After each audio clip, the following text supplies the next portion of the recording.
6.8 FM Radio Gemilang.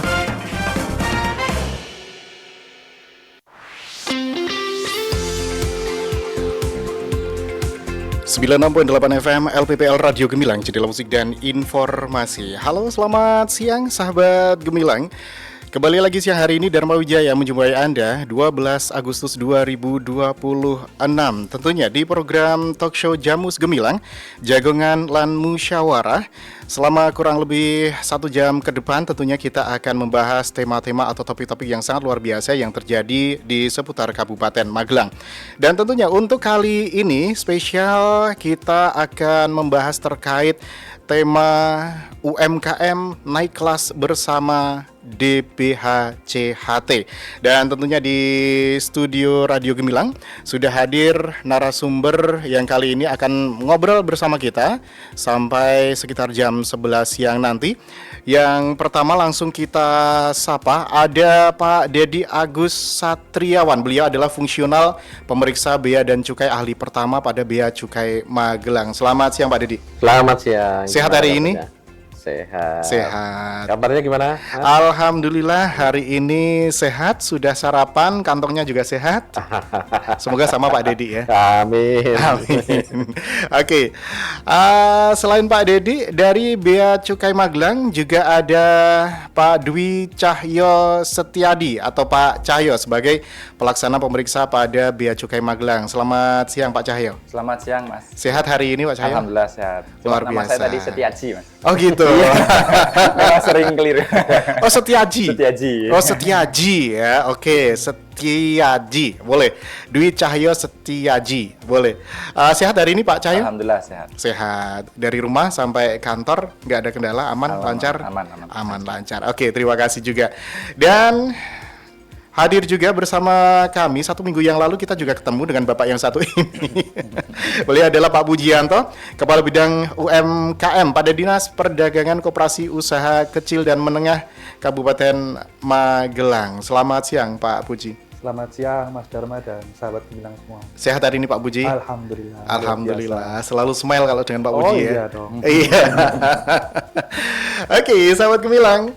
Seperti yang sudah Dharma sampaikan tadi bahwa kita akan bersama-sama mengangkat satu tema yang sangat luar biasa yaitu UMKM naik kelas bersama DBHCHT. Dan untuk Anda sahabat Gemilang yang ingin berpartisipasi bersama kami, silakan kami tunggu partisipasi Anda melalui WA di 081578 968 968. Sekali lagi 081578 968 968. Dan Anda juga bisa mendengarkan siaran kami melalui live streaming di gemilangfm.id atau di beritamagelang.id. Oke, sahabat Gemilang, DBHCHT hadir sebagai stimulus strategis untuk mendorong usaha mikro, kecil, dan juga menengah bertransformasi dan juga naik kelas. Dan melalui pemanfaatan dana bagi hasil yang tepat sasaran, sektor UMKM tidak hanya mendapatkan dukungan modal dan sarana prasarana, tetapi juga dalam penguatan kapasitas usaha dari hulu ke hilir. Kita akan membahasnya selama 1 jam ke depan. Dan yang pertama dulu, UMKM kita banyak yang sudah melakukan kegiatan ekspor barang tentunya. Dan ini banyak sekali sekarang di Kabupaten Magelang yang sudah menekuni hal itu. Kalau misalnya kita mendengar istilah ekspor, kalau dari kacamata bea cukai, ekspor itu sebenarnya seperti apa? Mungkin Pak Dedi atau Pak Cahyo, silakan. Baik Mas Dharma dan juga sahabat Gemilang dimanapun berada, kami dari Bea Cukai tentunya akan menyampaikan sebelum ke ekspor mungkin akan kami sampaikan sedikit terkait dengan Bea Cukai itu sendiri. Jadi kami mendapat amanah melalui undang-undang. Yang pertama adalah Undang-Undang Kepabeanan dan juga Undang-Undang Cukai. Nah, terkait kepabeanan adalah segala sesuatu yang berhubungan dengan pengawasan lalu lintas barang, baik yang masuk atau yang nanti disebut dengan impor ataupun juga keluar. Nah, keluar ini disebut dengan ekspor. Jadi tadi kaitannya dengan ekspor adalah kegiatan mengeluarkan barang dari dalam negeri ke luar negeri. Ya, betul. Secara yuridis, barang yang telah dimuat ke sarana pengangkut untuk dikeluarkan dari daerah pabean itu dianggap telah diekspor dan diperlakukan sebagai barang ekspor. Jadi memang secara sederhana ekspor itu kegiatan mengeluarkan barang dari Indonesia ke luar negeri. Ke luar negeri ya. Apapun itu barangnya. Apapun itu. Jadi memang tadi menyambung tadi yang terkait yang cukai.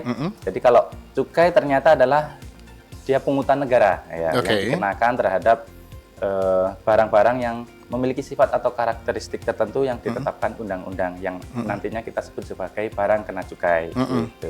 Jadi memang kami bea dan cukai itu adalah dua undang-undang yang diamanahkan pada kami seperti itu.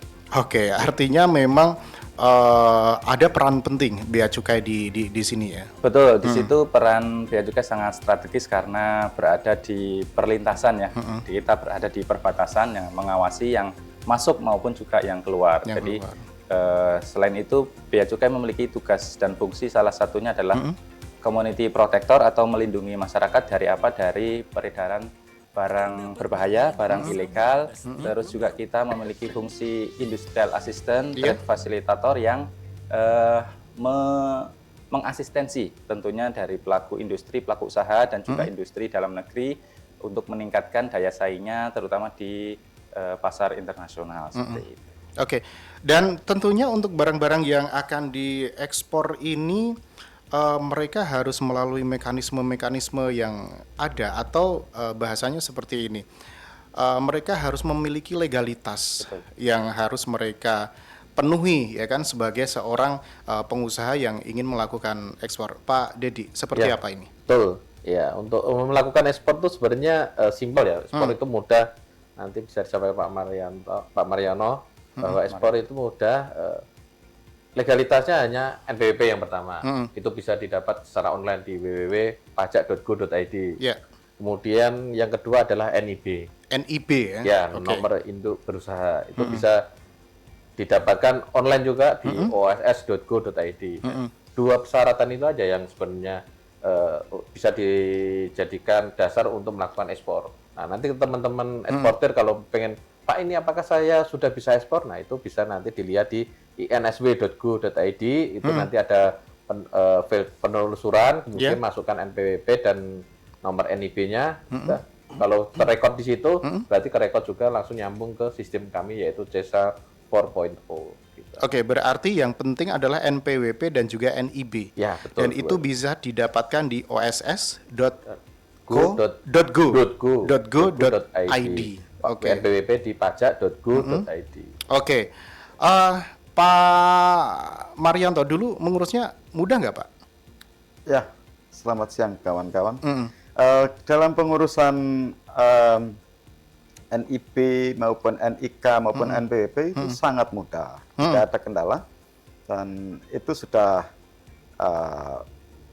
ibaratnya ditunggu ya sama dinas-dinas ini. Jadi siapapun yang mau mengurus itu sudah sangat ditunggu. Sudah sangat ditunggu. Diharapkan oleh pemerintah untuk melakukan aktivitas ekspor.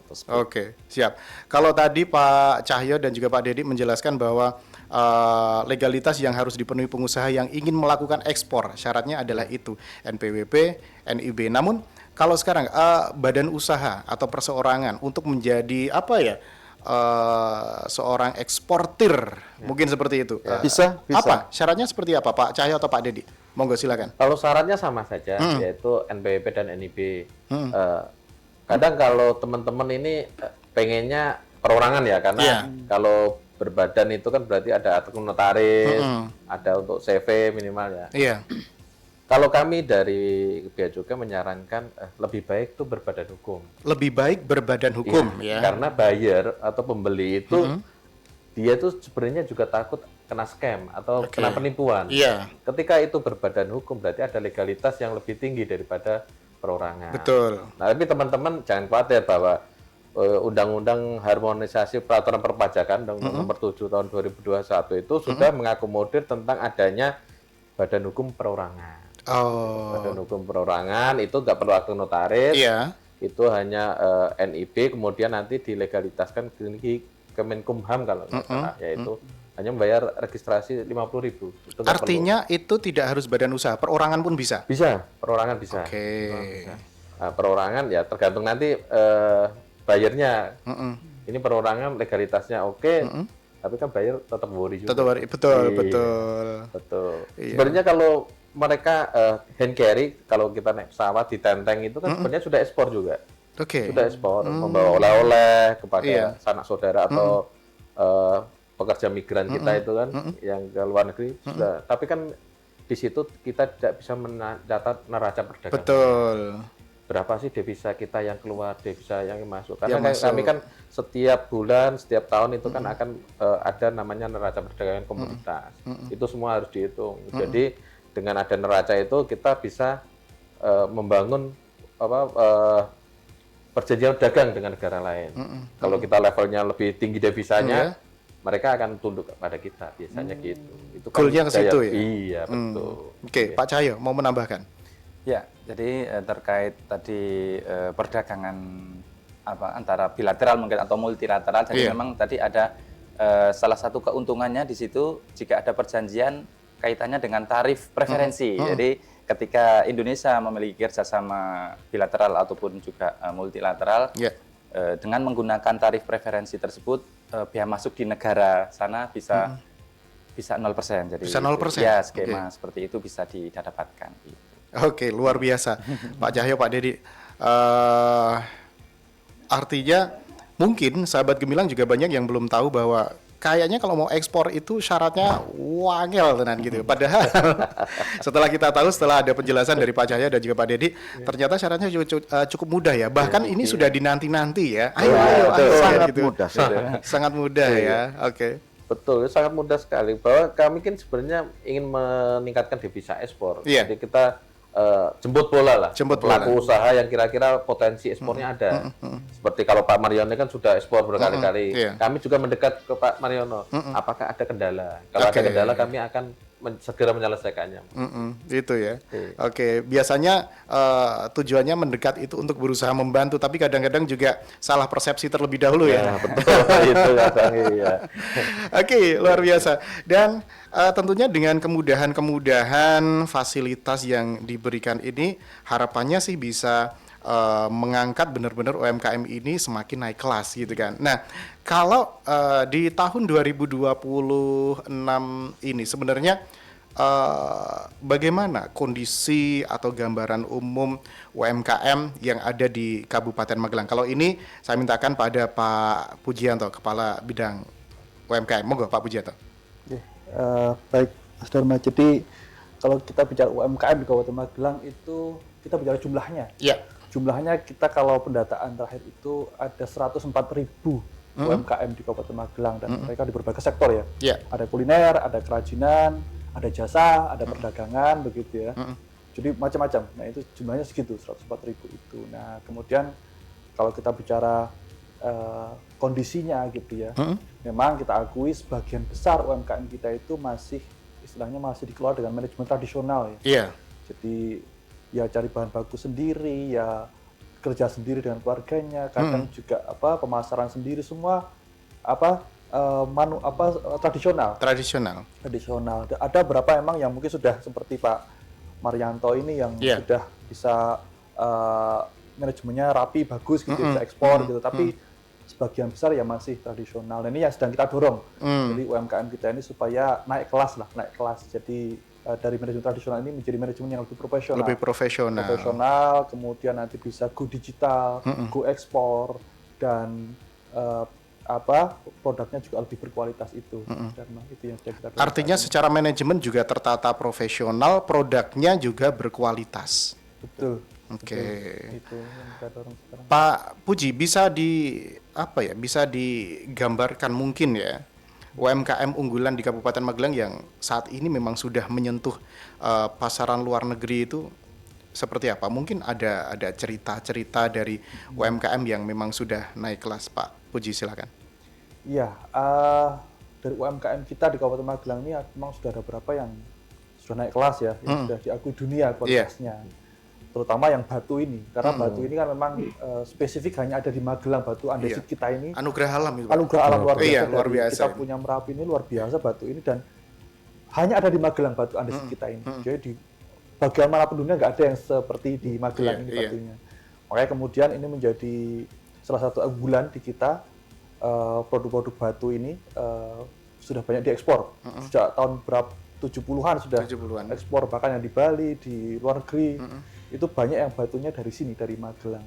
Itu. Kemudian yang kedua, juga produk-produk kerajinan lain seperti dari bambu. Ada juga kita Bambu juga sudah ada yang ekspor. Ada beberapa ekspor. Iya. Kemudian juga gula kelapa, itu produk pertanian, gula kelapa ekspor.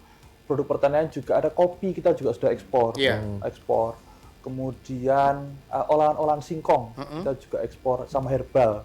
Itu juga banyak ekspor. Cuman memang yang jadi kendala adalah sebagian besar ekspornya lewat pihak ketiga.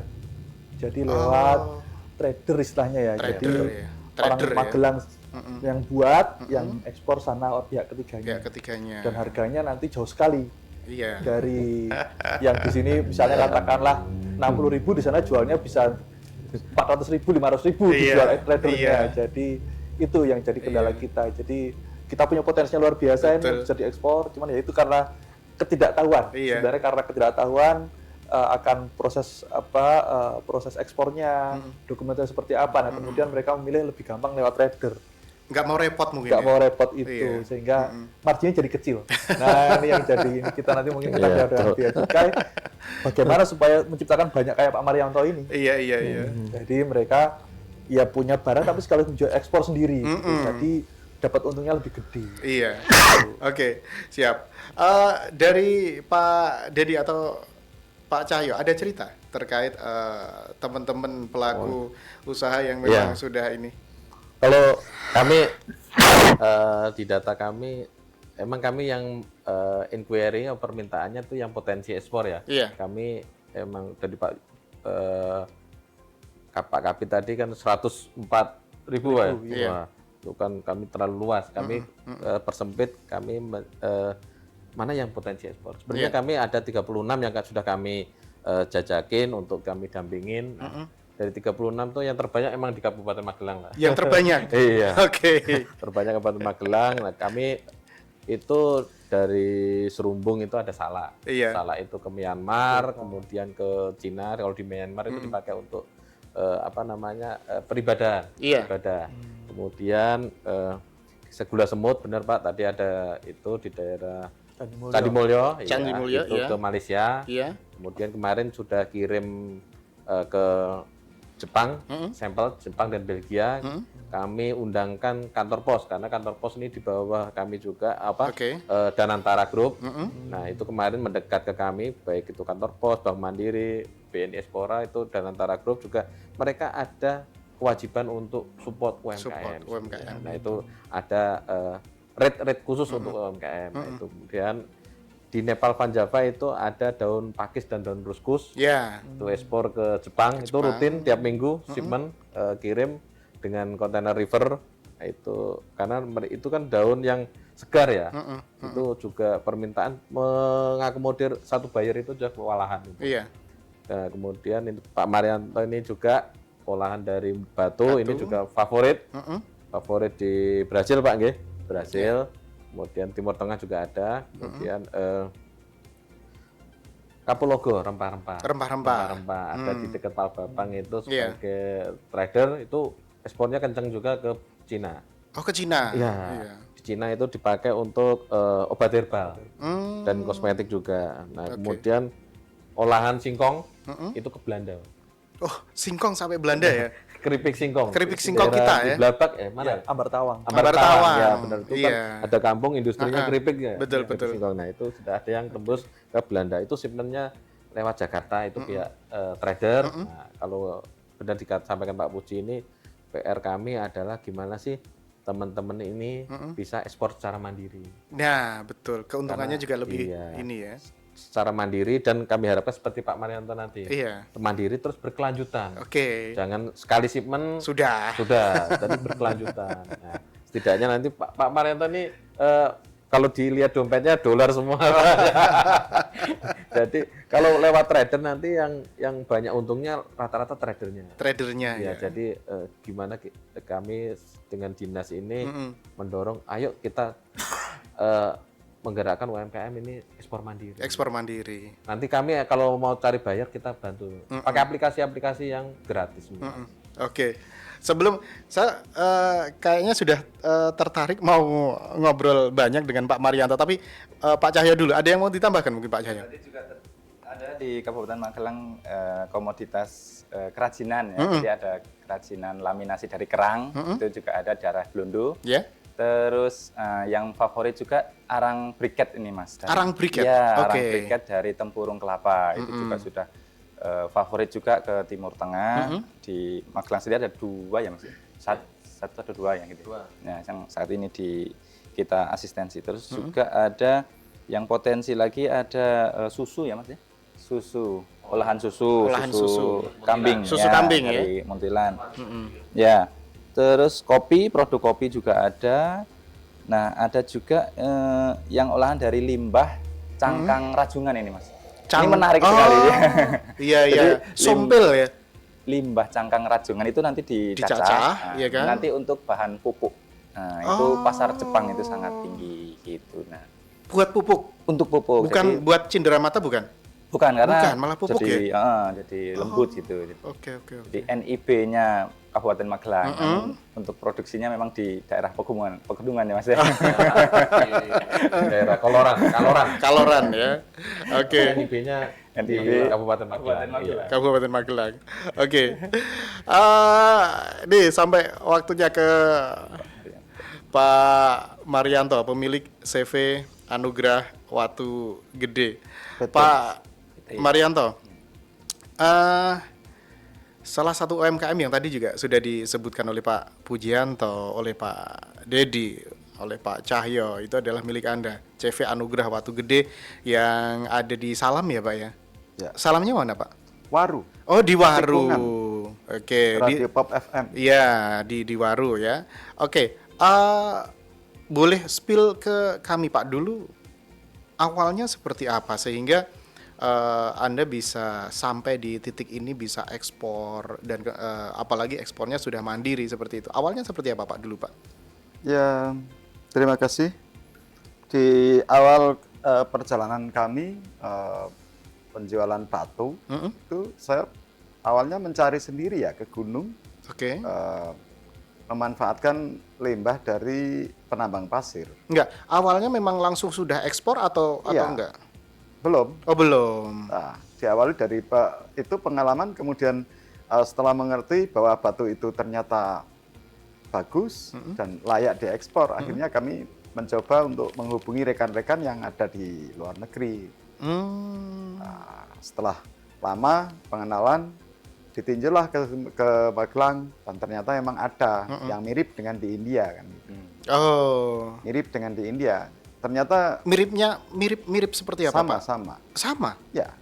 Cuman ada 2 lokasi di India dan di Merapi Indonesia. Itu Cuman ada apakah 2. jenis batunya? Ya, Oh jenis batunya. Ya. Oke. Itu untuk pertama kan untuk proyek di Belgia ya, pembuatan tandingan Candi Borobudur. Iya.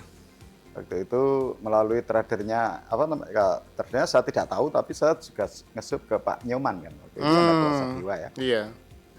Kemudian yang kedua itu ke Perancis untuk proyek Guadeloupe.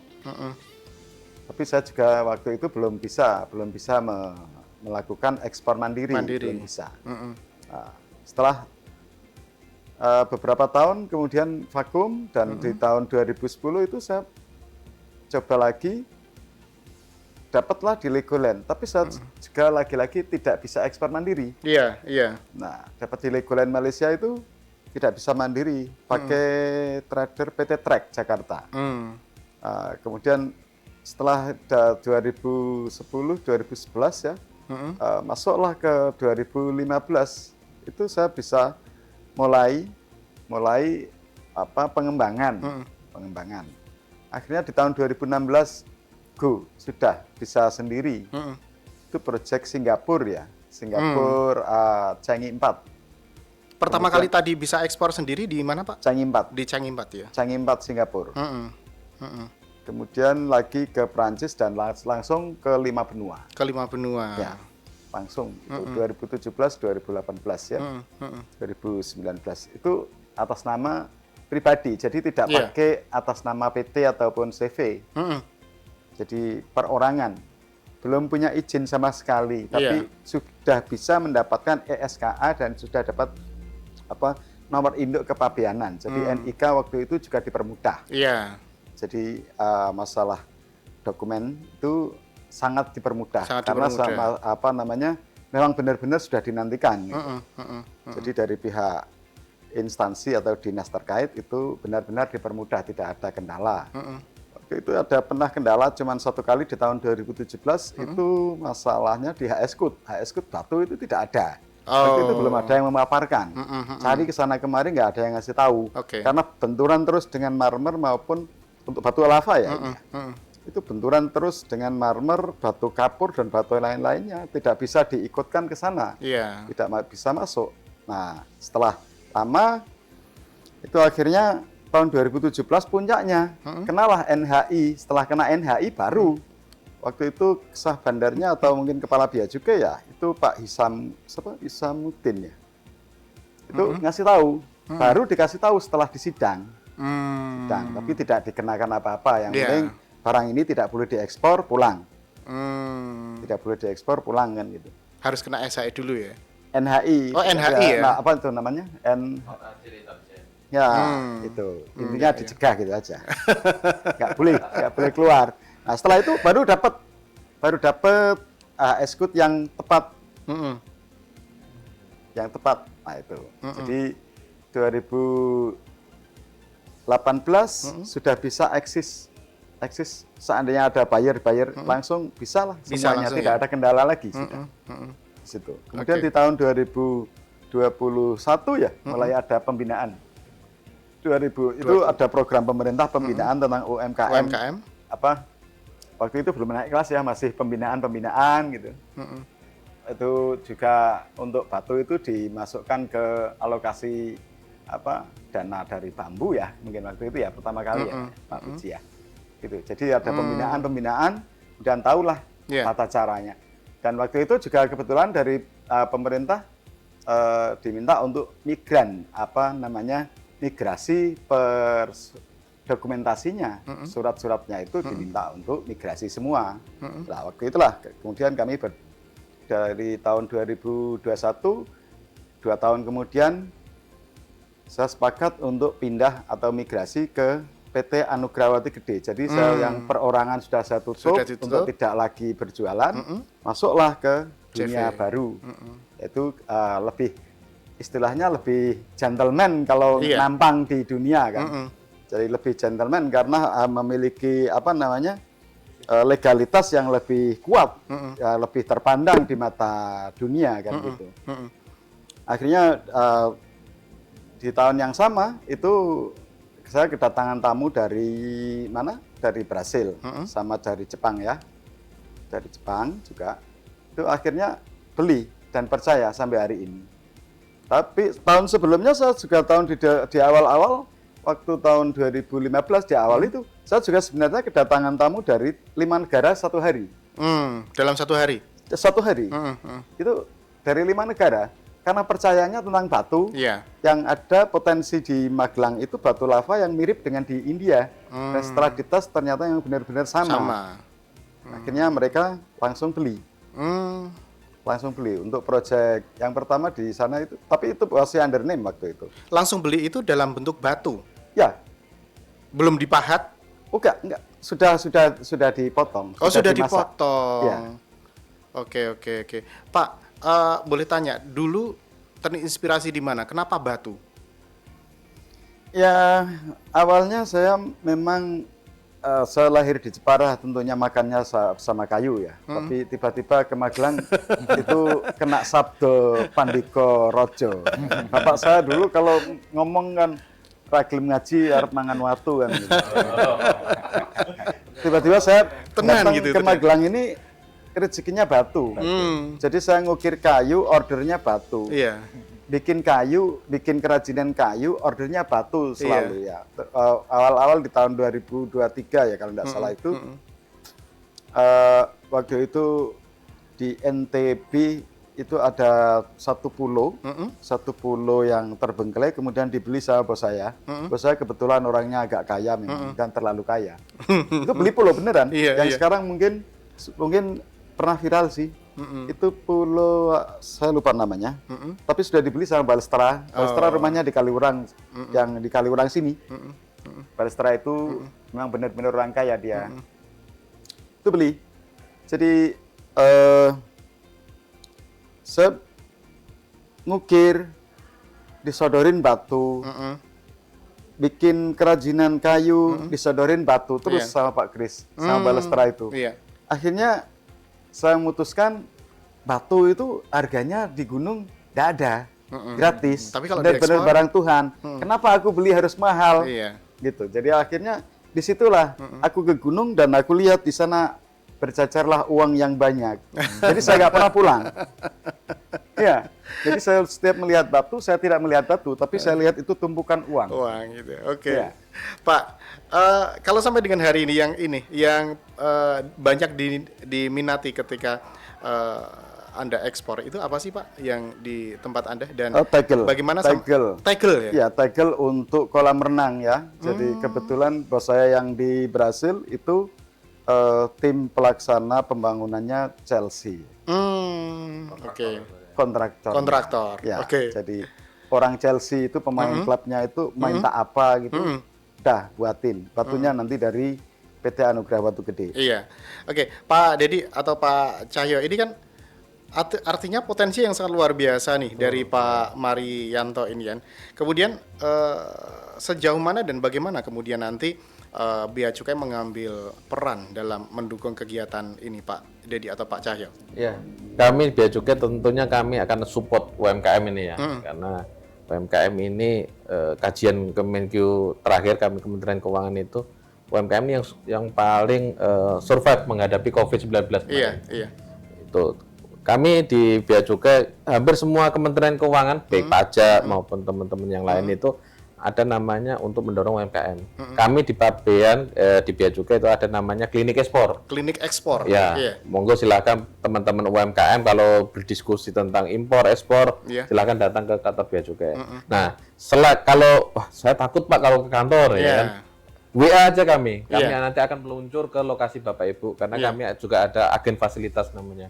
Agen fasilitas yang tentunya akan meluncur ke lokasi UMKM dimanapun berada. Jadi kami akan mendekatkan diri, Pak, mendekatkan diri ke pelaku usaha. Oke. Kemudian di Kemenkyu ini kalau ada butuh pembiayaan, kami di Kemenkyu ada namanya LPEI, Lembaga Pembiayaan Ekspor Indonesia. Nah, itu monggo silakan.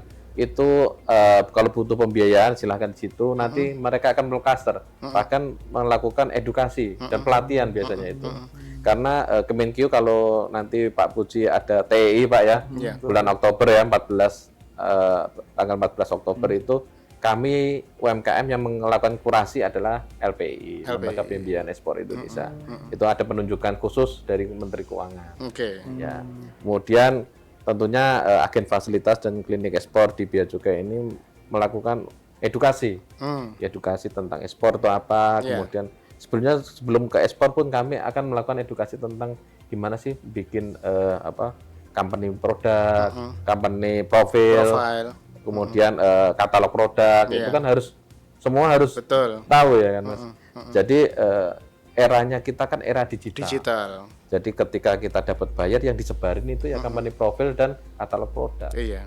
Kita didigitalkan ya. Iya, didigitalkan. Inggris ya, bukan bahasa Jawa. Karena bahasa internasional kan bahasa Inggris. Bahasa Inggris ya.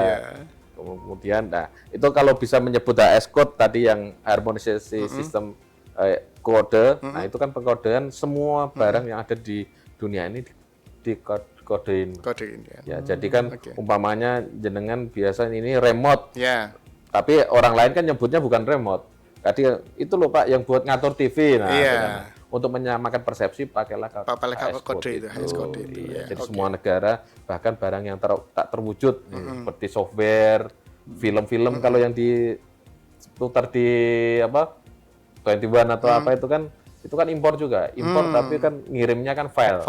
Iya, enggak. Kalau dulu kan pakai laserdisc ya. Sekarang kan file. Nah, itu kan barang tidak berwujud. Nah, itu sudah dikategorikan itu.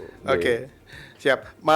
Cahyo, ada yang mau ditambahkan? Monggo silakan. Betul, tadi berbekal juga dari pengalaman Pak Maryanto, jadi ketika kami mendatangi UMKM, tentunya kami akan melihat komoditas yang tentunya berpotensi ekspor. Jadi dari komoditas tersebut kita akan mencari HS code yang tepat. Nah, dari HS code yang tepat tadi kita masukkan di sistem INSW tadi, Mas. Iya. Nanti akan keluar nanti apakah ada ketentuan-ketentuan teknis lain yang diperlukan. Jadi misalkan untuk food and beverage ya, F&B, nanti tentunya dari negara pengimpor atau negara tujuan nanti membutuhkan yang namanya kalau di sini kan BPOM-nya. Nah, kalau di sana perlu HACCP. Nah, seperti itu. Jadi memang ketentuan-ketentuan yang seperti itu yang kami akan berikan asistensi kepada UMKM tentunya. Jadi tergantung dengan komoditas. Komoditasnya apa gitu kan. Oke. Pak Puji, dari Disdakop dan UKM, keterlibatannya seperti apa? Dan mungkin seperti tadi yang sudah diceritakan Pak Maryanto, ada pelatihan-pelatihan atau mungkin ada terobosan baru di 2026 nih Pak Puji. Ya, kalau kami di Disdakop UKM, yang pertama memang fokusnya kami di legalitas dulu. Di perizinan itu menjadi hal yang penting karena semua usaha tidak mungkin akan go internasional kalau legalnya nggak lengkap gitu ya. Dari awal yang kami sosialisasikan ke teman-teman ini adalah NIB-nya dulu. Jadi NIB itu kan nomor induk berusaha ini kan yang membuat mereka dari informal menjadi formal. Nah itu. Jadi NIB-nya harus punya NIB, kemudian ada persyaratan lain kalau makanan ya harus ada punya Dinkes PIRT, HACCP, dan macam-macam gitu ya. Terus kemudian kalau produk-produk lain juga mungkin kalau obat ada sendiri ya apa gitu. PR POM TR atau apa gitu ya. Jadi kayak gitu itu yang kami sosialisasi supaya mereka dicukupi. Kemudian itu dari sisi perizinan ya. Kemudian juga dari tadi sisi kalau ini kami setelah itu pelatihan-pelatihan juga kami ada pelatihan, terutama kalau kami pelatihan adalah terkait peningkatan kualitas produknya. Bagaimana menjaga kualitas produknya, bagaimana manajemennya. Ini yang kami ini supaya mereka itu bisa meningkatkan pertama kapasitasnya dan kedua juga kualitasnya dijaga. Jadi dua-duanya bisa tercapai kalau manajemennya bagus begitu ya. Ini jadi concern kami pelatihan manajemen. Pelatihan manajemennya, kemudian yang ketiga juga kami ada untuk fasilitasi ekspor itu di bidang perdagangan ada namanya business matching. Jadi kami pertemukan antara pelaku UMKM yang potensialnya dengan buyer gitu biar langsung, jadi biar ketemu langsung. Jadi mereka biar rembugan langsung, kemudian nanti bisa transaksi di sana, bisa deal-dealan lah nanti untuk kirim barang atau bagaimana gitu ya, business to business begitu. Yang keempat, yang terakhir adalah kami juga fasilitasi untuk teman-teman pameran. Tadi disebutkan Pak Didi, TI salah satunya. Kami juga berapa kali fasilitasi untuk teman-teman ini yang potensial kita pamerkan di Jakarta, di TI. Trade Expo Indonesia internasional bahkan. Jadi ini di sana biasanya memang para perajin ini akan ketemu dengan buyer-buyer internasional. Gitu. Yang belinya nggak cuma 1 kilo 2 kilo tapi kontaineran gitu dan continue gitu. Ini yang kami usahakan. Berapa pameran juga yang lain ada pameran kami juga di Kabupaten Magelang itu di dinas yang Purwakarta ada pameran namanya Inakraf. Kami juga sudah aplikasi Expo yang tujuannya sama mempertemukan ini pelaku-pelaku UMKM yang potensialnya dengan buyer-buyer yang tujuannya juga walaupun tujuannya adalah untuk nanti diekspor. Salah satunya ya, walaupun juga pasar dalam negeri nggak kalah menarik juga, banyak juga pasar dalam negeri juga banyak yang akhirnya bertemu di sana di pameran-pameran itu. Itu Pak. Oke, siap. Makasih Pak Pujianto. Artinya memang banyak sekali support yang diberikan atau yang dilakukan oleh Bea Cukai dan juga Disdakop UKM Kabupaten Magelang untuk meningkatkan kualitas dan juga kuantitas pengusaha yang ingin melakukan ekspor, gitu kan. Nah, Pak Maryanto, sampai dengan hari ini kendala apa yang mungkin masih Anda alami terkait kegiatan usaha Anda? Silakan Pak. Ya, baik. Kendala yang paling potensial di ekspor kami adalah di bahan baku untuk sekarang. Bahan baku sekarang ini sangat terbatasi karena banyaknya produsen yang ikut memproduksi barang tersebut. Jadi karena agak rebutan dan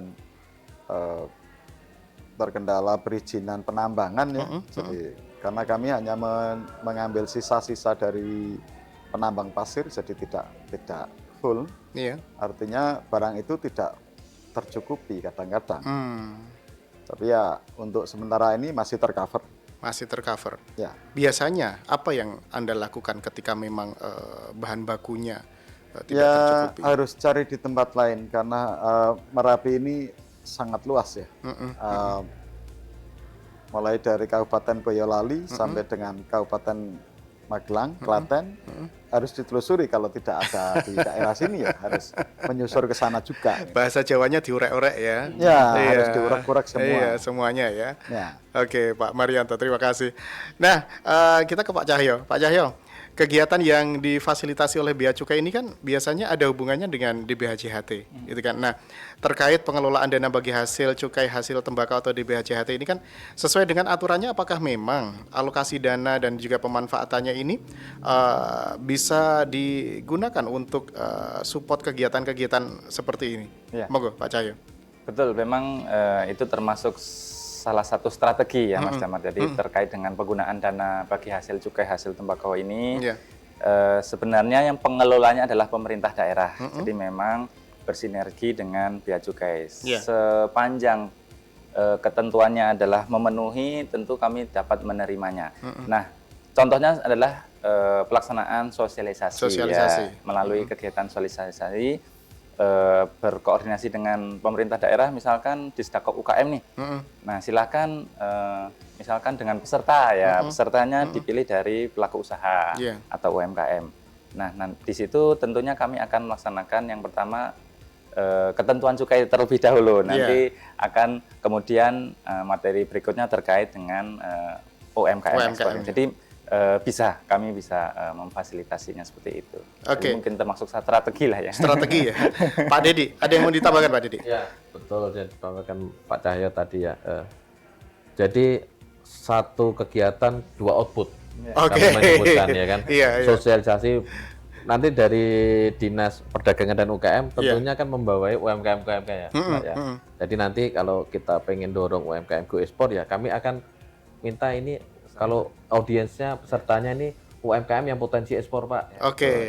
Tapi dengan harapan itu bisa dipakai untuk teman-teman melakukan ekspor. Nah, untuk menutup ketentuan DBHJHT, yang pertama tetap kami akan melakukan sosialisasi gembur rokok ilegal. Itu pasti itu. Apa bahaya rokok ilegal seperti ini ya, jangan membeli barang-barang rokok ilegal ya, merokok secara legal saja. Nah, yang kedua nanti akan baru agenda kedua yaitu output kedua yaitu tentang UMKM go ekspor. Kami akan melakukan pelatihan maupun sosialisasi. Jadi kami nanti bisa melakukan pelatihan itu gimana sih memakai aplikasi-aplikasi untuk buyer finding ya, untuk mencari buyer-buyer. Nah, sebenarnya itu banyak dia online ini. Tapi kan teman-teman kadang mau apa? Nggak pengen ngulik-ngulik yang lebih dalam ya. Sebenarnya banyak aplikasi. Kalau teman-teman ngikutin, kami juga sudah membuat secara instansi ini membuat grup WA Pak ya, yang isinya minimal ada Kabid, Pak Kabid ya, Pak Kabid ini setidaknya materi apa yang kami ada webinar atau sosialisasi dari Kemendak, dari atas perdagangan kami akan share. Pelatihan-pelatihan itu ya setidaknya menambah pengetahuan dari teman-teman UMKM. Gimana cara kita kan ada perwakilan di negara luar. Kan ada atas perdagangan, atas keuangan dari Kementerian Keuangan. Nah, gimana cara manggil-manggil mereka itu kan kami ajarin. Ini sudah dibuka lebar loh sahabat Gemilang. Jadi untuk Anda semuanya yang ingin melakukan kegiatan ekspor ya jangan ragu-ragu lagi gitu kan. Ternyata dari Disdakop dan UKM juga sudah mensupport sebegitu banyaknya. Kemudian dari Bea Cukai Magelang juga sudah mensupport sebegitu banyaknya. Jadi nggak ada alasan lagi ketika Anda masih takut atau kalau dalam bahasa kita masih minggrang-minggring ya kan untuk melakukan kegiatan ekspor. Dari Pak Marianto dulu Pak. Mungkin ada harapan ya, pesan atau mungkin harapan dengan adanya kegiatan rutin yang bersumber dari dana DBHJHT untuk kesejahteraan masyarakat ini, nanti kedepannya harapannya seperti apa Pak Marianto? Silahkan. Ya, baik. Harapan kami untuk dari dinas ya, dari dinas itu paling tidak memberi fasilitas yang aktivitas penambangan ini agak ada kelonggaran. Ada kelonggaran karena kalau tidak ada kelonggaran nanti bahan mungkin agak tersendat.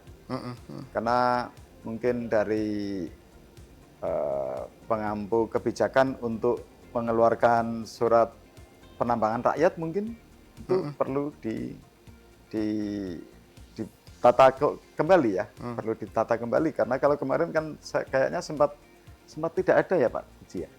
Sempat tidak ada. Ini perlu dibuka kembali keran itu untuk menanggulangi kelangkaan material. Bahan baku ya? Ya, karena kalau untuk penambangan yang besar itu kan harus banyak persyaratannya. Lah kami kan hanya menggunakan linggis, tidak menggunakan bigu. Jadi itu sebaiknya untuk yang kecil ini dikasih kelonggaran untuk surat penambangan rakyat. Gitu loh. Jadi tidak perlu gede, tidak perlu gede. SPR ya? Ya, SPR. Kemudian untuk kami tetap mendorong rekan-rekan seprofesi untuk melakukan pencarian pasar yang lebih bagus karena sebenarnya bidang kami ini memang benar-benar unik. Di negara manapun itu tidak ada kecuali India ya untuk di potensi sumber daya alam yang ada di Magelang. Kemudian dari Bea Cukai ini kemungkinan kami mendorong gimana kerikil atau mungkin batu split gitu ya. Itu bisa keluar itu. Gimana caranya ini dari pihak pengampu kebijakan itu bisa ikut diekspor gitu. Iya, karena permintaan itu sangat tinggi. Sangat tinggi, tapi karena itu dianggap material non produksi jadi terkadang ada salah paham ya. Jadi saya mau satu pandangan dalam arti ini benar-benar sudah diproduksi, bukan dari curah. Gitu. Iya, bukan begitu lahir langsung seperti itu. Iya, ya benar-benar sudah diproduksi. Sebenarnya seperti di UAE ya, Uni Emirat Arab itu banyak peminat koral, split ya, atau mungkin di Arab Saudi itu juga butuh pasir untuk destilasi. Penyulingan air itu. Iya. Ya, jadi air keruh bisa menjadi jernih itu kan pakai Merapi silika itu sangat cepat. Bagus sebenarnya. Kemudian itu saya punya formulasinya. Itu untuk desalinasi ya, Mas? Destilasi. Destilasi. Ya, air laut menjadi air minum ya. Ya, pokoknya air keruh jadi air ini ya. Itu istilahnya lah. Itu bisa. Jadi gimana caranya agar bahan produksi yang kelihatannya itu curah, tapi itu sebenarnya sudah produksi, itu bisa diekspor. Gitu. Okay. Jadi mungkin karena ini kan harus ada pengampu peraturan tersendiri ya, karena ini bisa disalahgunakan juga. Iya, betul. Ini bisa disalahgunakan juga. Nanti yang tidak pernah melakukan lab atau tidak pernah melakukan upaya kemudian ikut-ikutan gitu loh. Karena ini tidak disarankan kalau yang tidak punya formulanya gitu. Oke, siap. Jadi yang punya formulanya saja yang boleh. Oke. Gitu. Jadi memang benar-benar dari Sukovindo sudah ada bukti ya, mungkin sudah ada suratnya dari sana, bukti labnya atau mungkin dari UGM, kemudian dari pihak lain mungkin. Kemudian Bea Cukai memfasilitasi pernah saya minta sudah ke ini untuk mendampingi gimana koral ini bisa diekspor. Ya. Oke, Pak Cahyo atau Pak Dedi atau mungkin dua-duanya, mungkin ada pesan harapan dari Bea Cukai sendiri. Monggo. Dari harapan Pak Marianto dulu ya. Nah, kalau untuk split ini emang kebutuhan dalam negeri lebih tinggi. Oke. Ya, jadi kami Kemendak sebenarnya yang ngatur ini boleh tidaknya itu sebenarnya Kementerian Perdagangan. Kementerian Perdagangan. Kami kan hanya penjaga pintu istilahnya kan. Kalau Kementerian Perdagangan itu bisa dilihat di INSP tadi yang insp.go.id, AS code itu dimasukkan apakah ada syarat-syarat tertentu atau tidak. Nah, itu termasuk barang yang dilarang atau diperbolehkan ekspor. Nah, kalau itu yang bisa buka hanya Kementerian Perdagangan dengan aturan mereka. Karena kalau kebutuhan dalam negeri sudah melebihi, nah itu biasanya akan dilakukan buka pintu untuk ekspor. Seperti batu bara dan lain-lain. Nah, ekspornya nanti apakah untuk biar nggak banjir ekspor semua, tapi di dalam negeri langka, ya nanti ada pembebanan biaya keluar. Batu bara ini yang lagi dibahas. Lagi dibahas ini ya. Ada tools-tools lain yang untuk menjaga ketersediaan bahan baku untuk industri dalam negeri itu. Kemudian untuk harapan kami ya tentunya, ayo teman-teman UMKM itu kita naik kelas. Go ekspor. Kami juga selain ini juga sebagai praktisi juga sebenarnya kami ini sudah ya ngajarin sih. Karena kalau kami ngajarin tapi nggak melaksanakan kan gimana ya. Jadi kami juga di Surabaya juga kadang melakukan ekspor juga. Ekspor itu mudah. Mari kita tingkatkan ekspor dengan diversifikasi market, produk, kemudian sehingga dapat memperluas lapangan pekerjaan. Nah, ini kan dampak ekonominya. Dengan memperluas pekerjaan, membuka lapangan pekerjaan berarti kan meningkatkan daya beli masyarakat. Kemudian mendatangkan devisa bagi negara. Devisa meningkat. Nah, akhirnya itu akan meningkatkan pertumbuhan ekonomi daerah. Even itu akan meningkatkan pertumbuhan ekonomi nasional. Nah, itu yang diharapkan dari Kementerian Keuangan. Jadi kami secara makro kami adalah ingin mengungkit pertumbuhan ekonomi secara nasional. Mungkin. Pak Cahyo, ada tambahan? Monggo silakan. Buat untuk teman-teman UMKM, jadi memang tadi dikatakan ekspor itu mudah, jadi silahkan tingkatkan tentunya kualitas dari produknya, terus banyak-banyak belajar dengan teknologi informasi yang semakin pesat di zaman ini. Tentunya dari situ kita juga dapat belajar baik mandiri ataupun juga melalui pendampingan dari pemerintah daerah ataupun dari kami. Oke, terakhir Pak Pujianto, harapan dan juga pesan kepada masyarakat terkait hal ini, Pak. Monggo silakan. Kalau kami jadi terkait ini kan terkait dengan DBHJT ya. Jadi dan pembinaan UMKM gitu. Jadi seperti tadi kita sampaikan bahwa UMKM kita kan banyak 104.000 UMKM. Jadi kalau kita bina hanya dengan APBD kita saja itu tidak cukup. Apalagi dengan fiskal yang sekarang semakin terbatas. Makanya kemudian kita butuh sekali support dari dana-dana DBHJT ini untuk kita bina UMKM kita ini. Jadi untuk pembinaan manajemennya, pembinaan produksinya, pembinaan untuk kapasitas produksinya dan segala macam, sehingga nanti mereka bisa naik kelas. Bisa menjadi lebih baik, dan tadi seperti harapannya Pak Dedi juga sama kita meningkatkan PDRB kita di Kabupaten Magelang dari ekspor produk-produk lokal Kabupaten Magelang ke pasar baik lokal maupun pasar internasional. Oke. Terima kasih Pak Pujianto dan juga terima kasih narasumber yang kali ini sudah hadir, Pak Dedi Agus Satriawan, fungsional pemeriksa bea dan cukai ahli pertama pada Bea Cukai Magelang. Terima kasih atas rawuhnya hari ini. Sehat selalu. Pelaksana pemeriksa pada Bea Cukai Magelang, Pak Dwi Cahyo Setiaji. Terima kasih atas rawuhnya hari ini. Sehat selalu untuk Anda. Dan juga Pak Pujianto, terima kasih juga sudah meluangkan waktu di studio Radio Gemilang. Dan tidak ketinggalan Pak Marianto, terima kasih ya sudah meluangkan waktu di sela-sela kesibukan ekspornya yang sangat luar biasa gitu kan. Jangan lupa kalau misalnya sering-sering ekspor, tetap jangan lupa waru salam ya Pak ya. Oke, tetap pulang ya Pak ya. Pemilik CV Anugrah Watu Gede. Oke, terima kasih sahabat Gemilang, Anda sudah bergabung bersama kami tentunya dalam program talk show Jamus Gemilang Jagongan dan Musyawarah terkait tema yang sangat luar biasa, UMKM naik kelas bersama DBHCHT. Kita ketemu di program Jamus Gemilang episode berikutnya, dan jangan lupa tetap stay di 96.8 FM LPPL Radio Gemilang, jendela musik dan informasi.